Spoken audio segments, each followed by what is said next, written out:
بسم اللہ الرحمن الرحیم بسم اللہ الرحمن الرحیم تفترق الصفة المشبہۃ عن اسم الفاعل من عشرۃ وجوہ۔ کل گزارش کی تھی کہ اسم مفعول کا چھٹا عامل صفت مشبہ ہے۔ صفت مشبہ کے عمل کے بارے میں کل بحث ہو گئی کسی حد تک۔ کل میں نے گزارش کی تھی کہ صفت مشبہ اور اسم فاعل میں فرق ہے چند چیزوں میں، تقریباً 12 چیزیں تک جو میں نے مختلف کتابوں میں دیکھی۔ استاد شرطونی اس میں فرما رہے ہیں کہ صفت مشبہ اور اسم فاعل میں 10 لحاظ سے فرق ہے، یعنی ان کے درمیان 10 لحاظ سے افتراق ہے کہ یہ چیز اسم فاعل میں ہے لیکن صفت مشبہ میں نہیں ہے۔ وہ 10 لحاظ سے فرق کیسا ہے ایک ایک کر کے گزارش کرتا ہوں۔ فرماتے ہیں تفترق الصفۃ المشبہ عن اسم الفاعل، صفت مشبہ اسم فاعل سے جدا ہو جاتی ہے من عشرۃ وجوہ، 10 لحاظ سے، یعنی کیا کہ صفت مشبہ اور اسم فاعل میں 10 لحاظ سے فرق ہے۔ نمبر 1،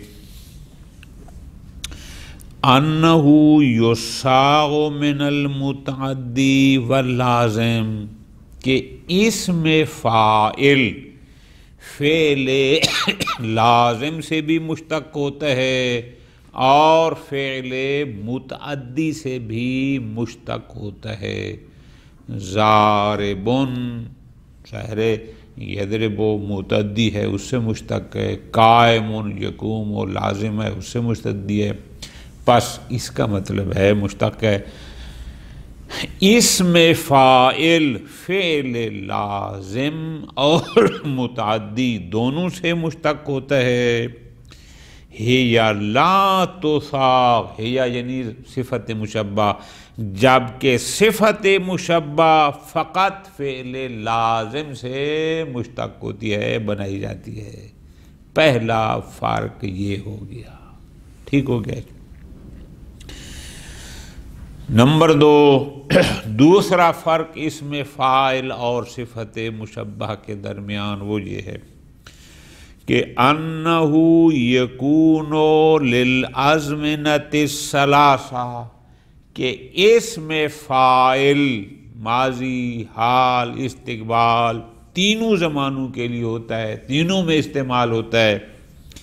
وہیا، لیکن ہیا سے مراد یعنی صفت مشبہ لا تکون الا لحاضر، یہ فقط زمانہ حال کے لیے۔ لیکن یاد رکھنا، کل بھی میں نے گزارش کی تھی، صفت مشبہ میں معنی ہے ثبوت، ثبوت معنی ہوتے دوام، استمرار، ماضی میں بھی تھا، اب بھی ہے، پھر بھی رہے گا، اگرچہ ہے لیکن مقصود وہاں فقط حاضر ہوتا ہے۔ تو اس لیے ہم کہہ رہے ہیں کہ اسم فاعل تینوں زمانوں کے لیے لیکن صفت مشبہ فقط زمانے حال حاضر کے لیے، یہ بھی اس میں ایک فرق ہے کہ مقصود فقط حال ہوتا ہے۔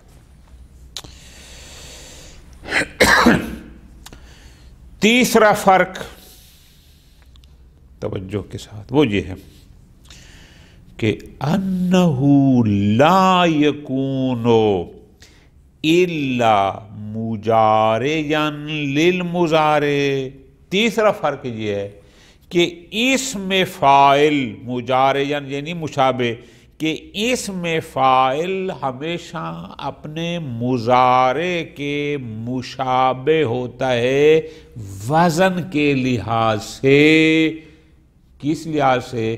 یعنی مضارع میں جو حرف متحرک اسم فاعل میں بھی وہ متحرک، مضارع میں جو ساکن، اسم فاعل میں بھی ساکن۔ مثال یضربو، یہ فعل ہو گیا، مضارع ہو گیا، ٹھیک ہو گیا۔ ضاربن اسم فاعل۔ اب آپ دیکھو کہ یہ ضاربن یا یہ ضاربن وزن کے لحاظ سے، حرکت اور سکون کے لحاظ سے یضربو کے مشابہ ہے۔ یضربو، یا متحرک، زا ساکن، را بھی متحرک، با بھی ساکن۔ ضاربن، زاد متحرک، الف ساکن، را متحرک، با بھی متحرک۔ بس اس کا مطلب ہے کہ ضاربن حرکت اور سکون کے لحاظ سے بلحاظ وزن مشابہ ہوتا ہے اپنے مضارع کے، ٹھیک ہو گیا جی۔ وَهِيَ، لیکن یہ جو صفت مشبہ ہے اس کے لیے ضروری نہیں کہ یہ اس مضارع کے مشابہ ہو وزن میں، بلکہ کبھی اس کے مشابہ ہوتی ہے مضارع کے اور کبھی نہیں ہوتی، غالب طور پر یہ اس کے مشابہ نہیں ہوتی۔ یہ ہے اس میں تیسرا فرق کہ انہ لا یکون الا مجارعا للمضارع، کہ اسم فاعل نہیں ہوتا مگر مشابہ مضارع، یعنی کیا کہ وہ ہمیشہ وزن کے لحاظ سے، حرکات و سکون کے لحاظ سے مشابہ مضارع ہوتا ہے، ٹھیک ہے جی، اس کے بعد نہیں ہوتا۔ واہجا، لیکن یہ صفت مشبہ تکون مجارعۃ للمضارع، یہ ہے وزن کے لحاظ سے، حرکت و سکون لحاظ سے مضارع کے مشابہ بھی ہوتی ہے۔ جیسے منطلق اللسان، اب منطلقن یہ ہے ینطلقو کے وزن پر ہے، منطلقن ینطلقو یہ اس کے ہم وزن ہے۔ تو پس اس کا مطلب ہے کہ یہ صفت مشبہ بعض اوقات اپنے اس یعنی مضارع کے مشابہ ہوتی ہے حرکات و سکون میں، وغیر جاریۃ، اور بعض اوقات یہ اس پر جاری نہیں ہوتی، یعنی اس کے مشابہ نہیں ہوتی۔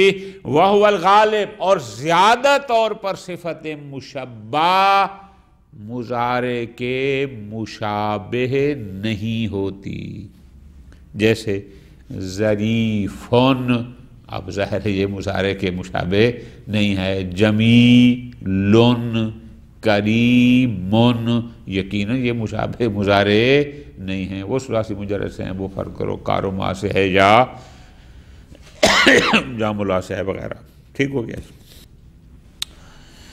چوتھا فرق اسم فاعل اور صفت مشبہ کے درمیان یہ ہے کہ ان منصوبہ یجوز ان یتقدم علیہ، منصوبہ یعنی معمولہ، کہ اسم فاعل کے معمول کو اسم فاعل پر مقدم کرنا جائز ہے۔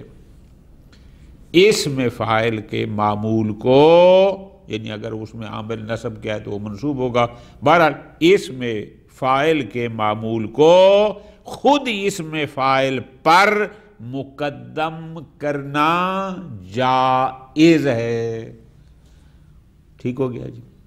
ظاہر ہے اگر وہ اسم فاعل متعدی ہوگا تو وہ مفعول کو نصب دے رہا ہوگا، لازم ہوگا، تو پھر فاعل مرفوع ہوگا اس کا بابات معمول۔ جیسے زیدن اصل میں تھا ویدن ضاربن امرن، لیکن اگر یوں پڑھیں زیدن امرن ضاربن تو یہ بھی جائز ہے، ٹھیک ہے جی، کہ آمرن جو ضاربن کا معمول ہے، منصوب ہے، وہ خود ضاربن پر مقدم ہو، یہ جائز ہے۔ لیکن لا یجوز ان یتقدم منصوبها علیہا، لیکن صفت مشبہ کے معمول کو صفت مشبہ پر مقدم کرنا جائز نہیں ہے۔ لہذا زید حسن وجہہ یا وجہہ انہوں نے لکھا، اصل تھا زید حسن وجہہ، لہذا اگر وجہ کو ہم پہلے لے آئیں کہ زید وجہہ حسن یا وجہہ حسن، یہ جائز نہیں ہے، چونکہ حسن صفت مشبہ اور صفت مشبہ کا معمول صفت مشبہ پر مقدم نہیں ہو سکتا۔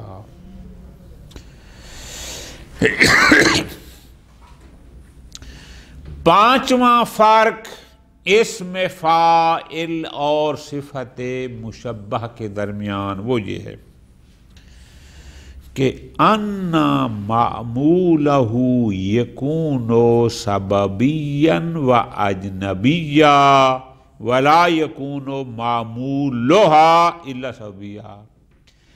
اسم فاعل کا معمول سببی بھی ہو سکتا ہے، اجنبی بھی ہو سکتا ہے، لیکن صفت مشبہ کا معمول فقط سببی ہوتا ہے، اجنبی نہیں ہو سکتا۔ یہ تو ہو گیا ترجمہ۔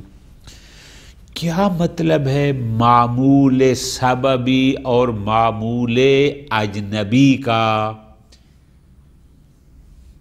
آسان جو اس کی تعریف میں نے آپ کے لیے تلاش کی ہے وہ یہ ہے، معمول سببی اس معمول کو کہتے ہیں کہ معمول کے ساتھ ایک ضمیر ہو، جو ضمیر اس صاحب صفت کی طرف پلٹ رہی ہو اور ضمیر کے ذریعے رابطہ ہو رہا ہو صفت کا اور صاحب صفت کا اور اس معمول کا آپس میں، اس کو کہتے ہیں کہ یہ معمول سببی ہے۔ معمول اجنبی کہ وہ معمول تو ہو لیکن اس کے ساتھ کوئی ایسی ضمیر موجود نہ ہو جو اس صاحب صفات کی طرف، آگے مثال کلیئر کر رہا ہوں سمجھ آ جائے گی، جا رہی ہو۔ ٹھیک ہے جی، بالکل اجنبی علیحدہ۔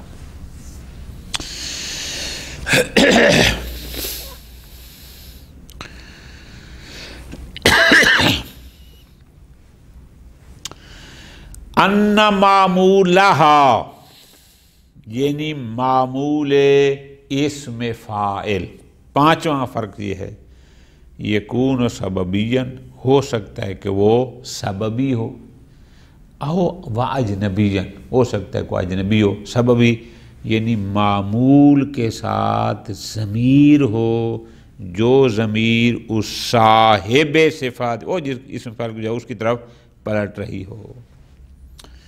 ولا یکون معمولہ الا سببیا، جبکہ صفت مشبہ کا معمول سوائے سببی کے اور کچھ نہیں ہوتا۔ مراد کیا؟ یعنی صفت مشبہ کا معمول ہمیشہ سببی ہوتا ہے، جبکہ اسم فاعل کا معمول سببی بھی ہوتا ہے، اجنبی بھی ہوتا ہے۔ سببی اور اجنبی کا بس اتنا مختصر سا یاد کر لیں تو بھی آسان ہے۔ سببی یعنی معمول کے ساتھ کوئی ضمیر ہو جو پلٹ رہی ہو صاحب صفت کی طرح، کہ وہ اسم فاعل جس کی صفت بن رہا ہے مثلا، اور اجنبی یعنی اس کے ساتھ نہ ہو۔ پس تقول آپ ہمیشہ یہ کہیں گے زید حسن وجہہ، زید موصوف ہے، صاحب صفت ہے، حسن اس کی صفت ہے، وجہ اس کا معمول ہے حسن کا، اس وجہ کے ساتھ ہو کی ضمیر ہے جو پلٹ رہی ہے صاحب صفت زید کی طرف، اور یہ رابطہ زید حسن اور وجہ کے درمیان۔ ٹھیک ہو گیا جی؟ خوب، تو پس زید حسن وجہہ، اس وجہہ کو کہتے ہیں کہ یہ عامل سببی ہے، یا زید حسن الوجہ، حسن الوجہ۔ اب الظاہر الوجہ کے ساتھ کوئی ضمیر نہیں ہے، لیکن یہاں ضمیر مقدر ہے، یعنی اصل ہے زید حسن الوجہ منہ، یعنی وہاں پر بھی ضمیر منہ مقدر فرق کرنی پڑی ہے، بغیر ضمیر کے اس کا معمول نہیں ہوتا، تو اس ضمیر والے کو کہتے ہیں معمول سببی۔ پس یمتنع، لہذا زید حسن امرن کہنا غلط ہے، کیوں؟ چونکہ امرن معمول اجنبی ہے اور صفت مشبہ کا معمول اجنبی نہیں ہو سکتا، بلکہ فقط سببی ہوتا ہے۔ ٹھیک ہو گیا جی؟ چھٹا فرق اسم فاعل اور صفت مشبہ کے درمیان وہ یہ ہے، انہ لا یخالف فعلہ فی العمل، اسم فاعل ہمیشہ اپنے فعل والا عمل کرے گا، عمل میں فعل کی مخالفت نہیں کر سکتا۔ کیا؟ یعنی اگر وہ فعل لازم سے ہے تو فقط فاعل کو رفع دے گا، اگر فعل متعدی سے ہے تو مفعول کو نصب دے گا۔ ٹھیک ہو گیا جی؟ ایسا نہیں ہو سکتا کہ فعل لازم ہو اور اسم فاعل مفعول کو نصب دے رہا ہو، ایسا ممکن نہیں ہے۔ ہمیشہ اسم فاعل اپنے فعل والا عمل کرتا ہے، انہ لا یخالف فعلہ، یعنی اسم فاعل اپنے فعل کی عمل کے لحاظ سے مخالفت نہیں کرتا، جو اس کے فعل کا عمل ہوگا یہ بھی وہی کرے گا۔ فعل لازم ہے تو فقط فاعل کو رفع دے گا، اور اگر فعل متعدی ہے تو جا کر مفعول کو نصب دے گا۔ وَهِيَ، لیکن یہ جو صفت مشبہ ہے تو خالف فعلہا، یہ عمل میں اپنے فعل کی مخالفت کرتی ہے۔ کیوں؟ گزارش کی تھی یہ پہلے فرق میں کہ اسم فاعل تو لازم اور متعدی دونوں سے مشتق ہوتا ہے، بنایا جا سکتا ہے، لیکن صفت مشبہ فقط لازم سے بنائی جاتی ہے، مشتق ہوتی ہے۔ وَهِيَ، یہ صفت مشبہ تو خالف فعلہا، یہ عمل میں اپنے فعل کے مخالف ہوتی ہے۔ کیوں؟ فَإِنَّهَا تَنْصِبُ، یہ معمول کو جو مشابہ مفعول بہ ہوتا ہے اس کو نصب دیتی ہے، مع قصور فعلہا، حالانکہ جس فعل سے مشتق ہوتی ہے وہ فعل قصور یعنی لزوم، وہ فعل لازم ہوتا ہے۔ فعل لازم سے مشتق ہونے کے باوجود بھی اپنے معمول کو نصب دیتی ہے، البتہ وہ جو معمول منصوب ہوتا ہے وہ مشابہ مفعول بہ ہوتا ہے۔ ٹھیک ہو گیا؟ ساتواں فرق اسم فاعل اور صفت مشبہ کے درمیان وہ یہ ہے، انہ یجوز حذفہ وبقاء معمولہ، اسم فاعل میں یہ جائز ہے کہ خود اسم فاعل محذوف ہو لیکن اس کا معمول باقی ہو۔ انت ضارب زیدن و امرن، اب امرن کا جو ہے اسم فاعل بھی وہاں پر ضاربن تھا لیکن وہ معذوف ہے، لیکن امرن پھر بھی اپنے اسے معمول جو ہے وہ باقی ہے اور منصوب ہے۔ اسم فاعل میں یہ جائز ہے کہ خود اسم فاعل کو حذف کر دیا جائے لیکن اس کا معمول اسی طرح باقی رہے، اسم فاعل میں یہ جائز ہے، لیکن صفت مشبہ میں یہ جائز نہیں ہے کہ صفت مشبہ محذوف ہو لیکن اس کا معمول اسی طرح باقی ہو، نہ، اس میں یہ جائز نہیں ہے۔ زیدن وجہہ کہنا جائز نہیں ہے جب تک حسن نہ ہوگا۔ 8واں فرق، انہ یکبہ حذف لا یکبہ حذف موصوف اسم الفاعل و اضافتہ الی مضاف الی ضمیرہ، کہ ایک عمل اسم فاعل میں قبیح نہیں ہے لیکن صفت مشبہ میں قبیح ہے۔ اچھا وہ کیا جی؟ وہ یہ ہے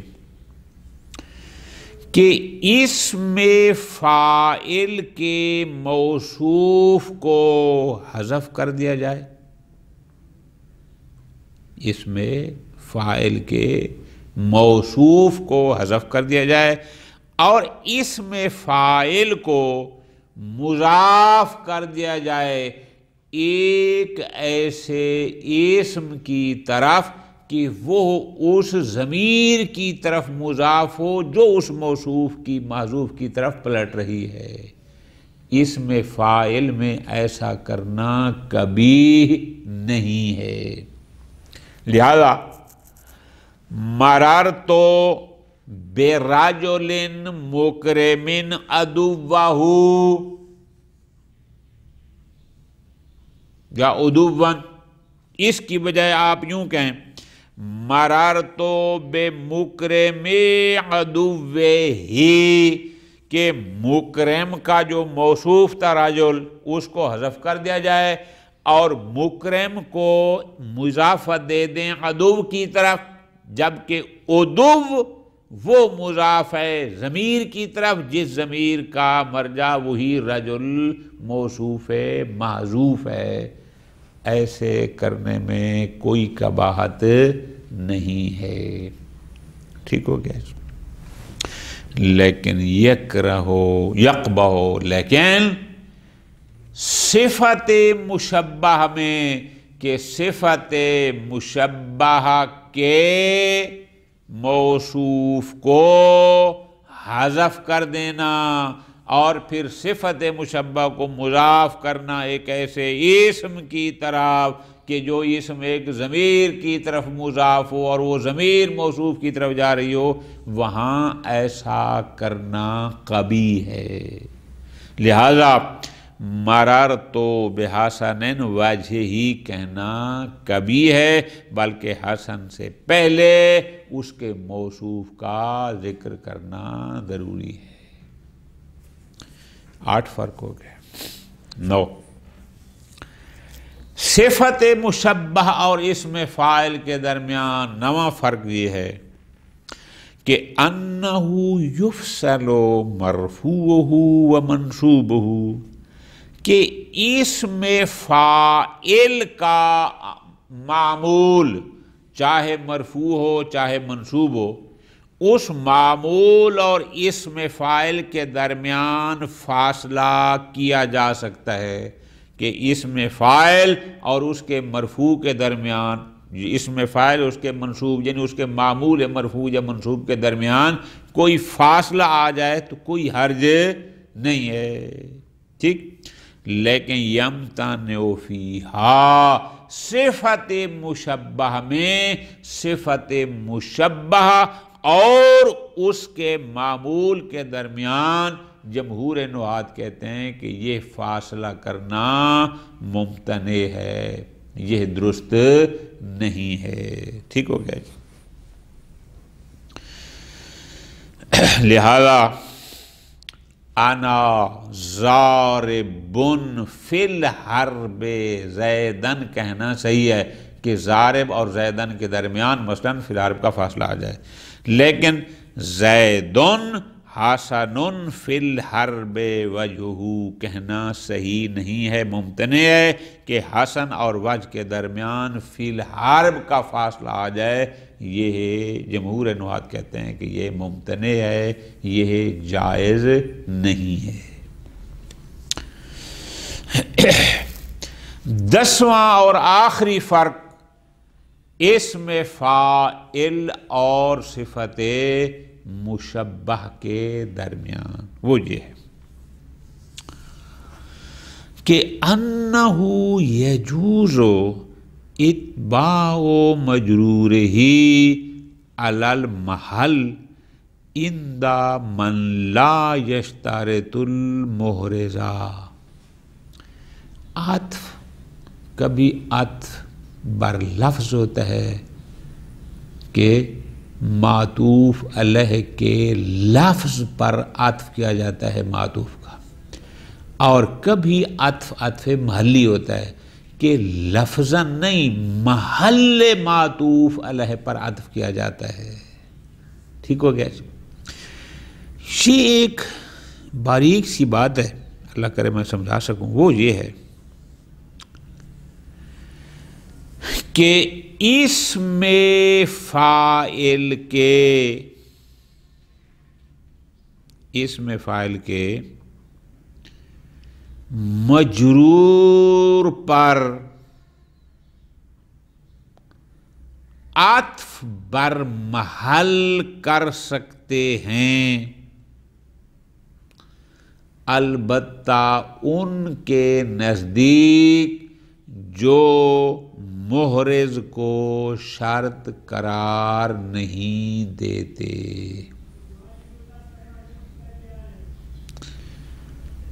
ایک باریک سی بات ہے، اس کو دوبارہ غور سے سنیں۔ ایک تو یہ سمجھنا ہوگا کہ یہ محرز سے کیا مراد ہے، دوسرا عند من لا یشترط، تو کوئی ایسے بھی ہیں جو شرط محرز رکھتے ہیں، کوئی شرط قرار دیتے ہیں عطف بر محل کے لیے۔ ہاں جی، اب ذرا غور کرو، فرماتے ہیں محل پر عطف کرنے کے لیے دو نظریے ہیں۔ بصریوں کا نظریہ یہ ہے کہ جب تک محرز موجود نہ ہو عطف بر محل جائز نہیں۔ کوفی کہتے ہیں کہ نہیں، محرز کا ہونا کوئی ضروری نہیں ہے، محرز شرط نہیں ہے۔ یہ محرز کیا ہوتا ہے؟ اللہ نے ہمیں توفیق دی تو انشاءاللہ ہمارے پروگرام میں ہے، مغنی باب رابع انشاءاللہ ریکارڈ کریں گے تو وہاں پر یہ تفصیل سے عطف کی بات آئے گی کہ عطف بر محل کے لیے 3 شرائط ہیں، عطف بر لفظ کے لیے 1 شرط ہے۔ ان 3 شرائط میں سے ایک شرط یہ ہے کہ وہاں محرز ہو۔ کوفیوں کے نزدیک عطف بر محل کے لیے شرط ہے کہ محرز ہو۔ وہ محرز کیا ہے؟ محرز سے مراد یہ ہے، توجہ کرنا گا، کہ اس معطوف کا جس معطوف علیہ پر عطف کیا جا رہا ہے تو عطف بر محل کے لیے ضروری ہے کہ وہ طالب اعراب موجود ہو جو کہے کہ اس پر یہ اعراب ہونا چاہیے۔ جب یہ ہو گیا کہ محرز شرط ہے کہ اگر وہ طالب اعراب نہیں ہے تو پھر آپ محل پر عطف بھی نہیں کر سکتے۔ ٹھیک ہو گیا؟ اچھا ذرا غور کرو۔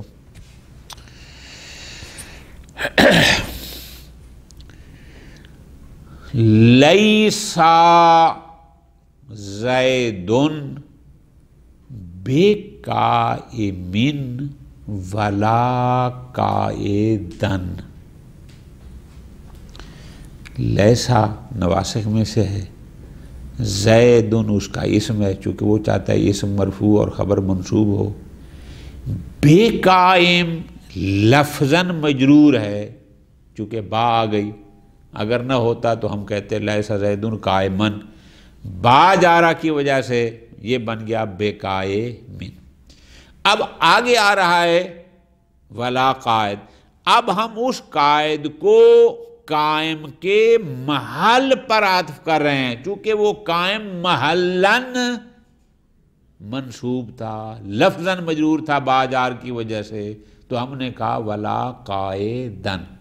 اب یہاں پر محرز موجود ہے، محرز کیا ہے کہ لیسا، کہ وہی لیسا کہتا ہے جیسے قائمن میرا منصوب ہونا چاہیے خبریت کی بنیاد پر، قائدن بھی میرا منصوب ہونا چاہیے خبریت کی بنیاد پر، چونکہ اس کا اس عطف ہے۔ یہ لیسا محرز ہے جو طالب اعراب ہے کہ اس معطوف پر یہ اعراب پڑھا جائے، ٹھیک ہوگا۔ یہ ہو گیا کہ محرز موجود ہے۔ اب اگلا نقطہ، وہ نقطہ یہ ہے کہ اسم فاعل میں یہ جائز ہے کیا کہ اسم فاعل مجرور کا کے محل پر عطف کیا جائے، اس کا تابع لایا جائے، محلن اس کے پر عطف کیا جائے، لیکن ان کے نزدیک جو محرز کو شرط قرار نہیں دیتے کہ محرز نام بھی ہو تو بھی اس کے محل پر جائز ہے اس کا تابع لانا، یعنی عطف کرنا۔ جیسے جاعل اللیل سکنن والشمسا، ٹھیک ہو گیا۔ اب یہاں پر الشمسا کیا ہے؟ اس کا عطف ہے محل پر۔ اصل میں کیا تھا؟ جاعل اللیل، یعنی جاعل اللیل، چونکہ لیل کو ظاہر ہے وہ منصوب ہونا تھا، تو اس بنیاد پر اس میں فاعل کے مجرور، یعنی لیل اس کا مجرور ہے، اب اس پر ہم نے عطف بر محل کیا ہے وشمسا، وشمسے کی بجائے پڑھا ہے وشمسا، یعنی محل لیل پر اس کا عطف کیا ہے، ٹھیک ہو گیا۔ لہذا ہم نے اس کو، لیکن لا یجوز، لیکن صفت مشبہ میں ایسا جائز نہیں ہے۔ لہذا صفت مشبہ میں آپ کہیں کہ ہوا حسن الوجہ والبدن، کہ وجہ کو مجرور پڑھیں اور بدن کو منصوب پڑھیں، کہ ہم بدن کو عطف بر محل کر رہے ہیں وجہ پر، نہ، یہ جائز نہیں ہے، جبکہ اس میں فاعل میں ایسا کرنا جائز ہے۔ البتہ کوفیوں کے نظریے کے مطابق جو کہتے ہیں کہ اس کے لیے عطف بر محل کے لیے محرز کی شرط نہیں ہے۔ تفصیلی بحث انشاءاللہ مغنی باب رابع بحث عطف میں آئے گی انشاءاللہ۔ صلی اللہ علیہ محمد وعلیہ